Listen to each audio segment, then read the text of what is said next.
cooking school in the Barossa, and I'm here to meet Matteo, who is a fantastic chef. We're going to be cooking pasta today, so andiamo. Matteo, lovely to finally meet you. It's great to be in this little slice of Italy. Have people really enjoyed coming here and creating some of your dishes with you?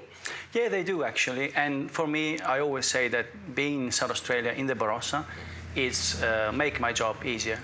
Italy, it's based on primary flavor, I think, the cuisine, and the same flavor I found them in here.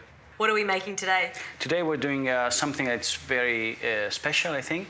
It's pasta, fresh pasta. It's called garganelli, and it's from a very small area in my region in Emilia-Romagna. Yeah, well, I'm looking forward to it. Let's get cracking. Yep. Now we have about 200 grams of flour, and we'll be using 2 fresh eggs. And if you actually don't mind to pour them in there, please. And the flour, how important is it? What type of flour? This is plain flour, and basically you start with a well, pour your egg in the middle.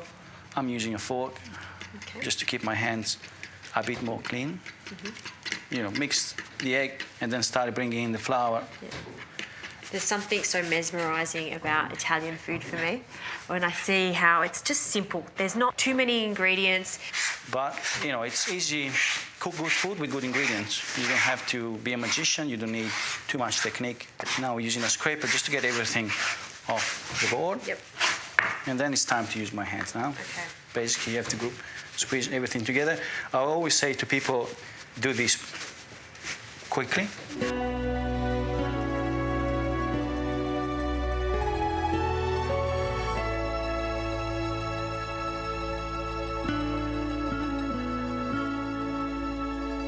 So now we're preparing the sauce. Sauce, it's based on the carbonara, on the idea of carbonara. So it's fresh egg, white wine, Parmigiano Reggiano, and black pepper. Cook on a water bath. So you should just have a little bit of water in here, not too much. Yes, we basically need the steam. You can even do this straight on the burner.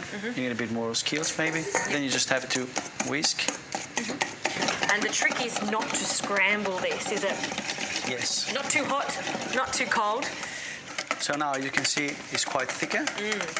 If you don't have a way to measure the temperature, you just let it drop. And when the drop set on the surface, the zabayon is ready. Perfect. Okay, now the rest of the sauce pan has to be quite hot.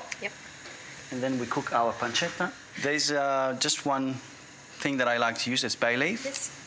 So now the guanciale has to become nice and crispy. And while our pancetta is cooking, we can drop the pasta. So we've already put salt in the water. Yes.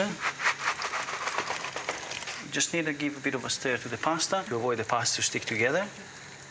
And how long do you cook fresh pasta? The garganelli or pasta roll with that thickness in 2.5 minutes could be ready. Okay, it's time. Pasta is ready. Have to strain it, toss it quickly into the sauce. A bit of water. Finish with a little bit of extra virgin olive oil fresh. Reheat our sabayon with a tiny bit of cooking water. That's perfect. Just thins it out just slightly and warms it up. Yes. Gosh, it's lovely and glossy, isn't it?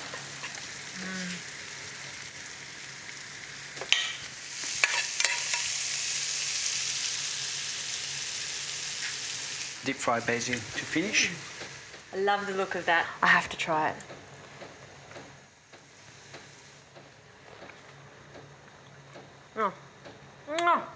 This, honestly, is probably one of the best pastas I've ever tasted. You know, in actual fact, I would love to do another cooking class with you. Well, you're lucky because I have a class starting in a couple of hours, so if you're still around and you want to join in, you're more than welcome. I'm going to finish this pasta, maybe have a little siesta, and then we'll get cooking again. Thank you. Thank you.